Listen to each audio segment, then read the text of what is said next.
ಇಂದಿನ ಸಚಿವ ಹೇಳಿಕೆ ಜೂನ್ 11ರಂದು ಚಿಕ್ಕಬಳ್ಳಾಪುರದಲ್ಲಿ ಕುಸುಮ್ ಸಿ ಯೋಜನೆಗೆ ಚಾಲನೆ ನೀಡಲಾಗುವುದು ಎಂದು ಇಂದಿನ ಸಚಿವ ಕೆಜೆ ಜಾರ್ಜ್ ತಿಳಿಸಿದ್ದಾರೆ.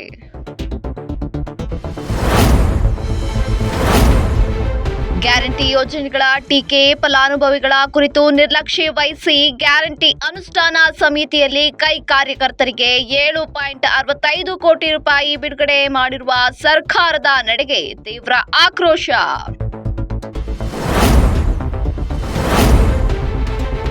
ಪರಿಸರ ಜಾಗೃತಿ. ಬೆಂಗಳೂರಿನ ಶಾಲಾ ಮಕ್ಕಳಲ್ಲಿ ಪರಿಸರ ಜಾಗೃತಿ ಮೂಡಿಸಲು ಹೊಸ ಯೋಜನೆ ಜಾರಿಗೆ ತರಲಾಗುವುದು ಎಂದು ಡಿಸಿಎಂ ಡಿಕೆ ಶಿವಕುಮಾರ್ ಹೇಳಿಕೆ.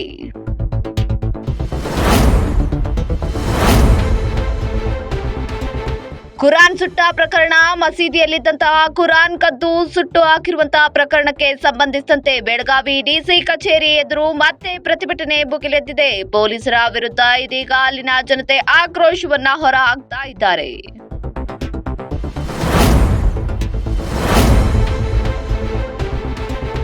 ಮಹಿಳಾ ಏಕದಿನ ವಿಶ್ವಕಪ್ 2025 ಭಾರತದಲ್ಲಿ ಮಹಿಳಾ ಏಕದಿನ ವಿಶ್ವಕಪ್ ವೇಳಾಪಟ್ಟಿ ಪ್ರಕಟವಾಗಿದ್ದು, ಬೆಂಗಳೂರಿನಲ್ಲಿ ಫೈನಲ್ ಪಂದ್ಯ ನಡೆಯಲಿದ್ದು, ಶ್ರೀಲಂಕಾದಲ್ಲಿ ಪಾಕಿಸ್ತಾನದ ಪಂದ್ಯ ನಡೆಯಲಿದೆ.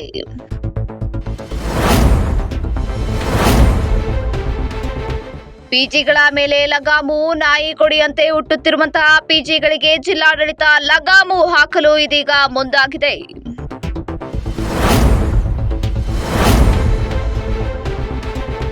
ನಾಗಾಲ್ಯಾಂಡ್ನಲ್ಲಿ ಭೀಕರ ಭೂಕುಸಿತ. ನಾಗಾಲ್ಯಾಂಡ್ನಲ್ಲಿ ಭಾರೀ ಮಳೆಯಿಂದಾಗಿ ಭೂಕುಸಿತವಾಗುತ್ತಿದ್ದು, ಜನರ ಜೀವನ ಅಸ್ತವ್ಯಸ್ತಗೊಂಡಿದೆ. ಇನ್ನು ಅಲ್ಲಿರುವಂತಹ 3 ಜನ ಸೈನಿಕರು ಕೂಡ ಮೃತಪಟ್ಟಿದ್ದಾರೆ ಎಂಬ ಮಾಹಿತಿ ಲಭ್ಯವಾಗ್ತಾ ಇದೆ.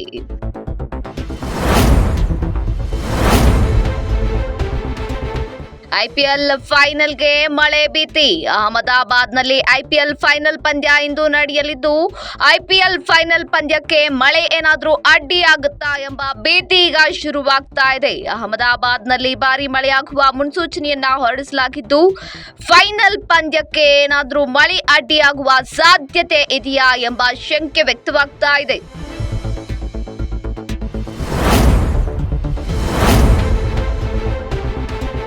ಕೋಮು ಹಿಂಸೆ ನಿಗ್ರಹ ಪಡೆ ಕಾರ್ಯಾರಂಭ. ರಾಜ್ಯದಲ್ಲಿ ಕೋಮು ಹಿಂಸೆಯನ್ನ ನಿಗ್ರಹಿಸಲು ಕೋಮು ಹಿಂಸೆ ನಿಗ್ರಹ ಪಡೆ ವಾರದಲ್ಲಿ ಕಾರ್ಯಾರಂಭ ಮಾಡಲಿದೆ ಎಂದು ಗೃಹ ಸಚಿವ ಜಿ. ಪರಮೇಶ್ವರ್ ಹೇಳಿಕೆ.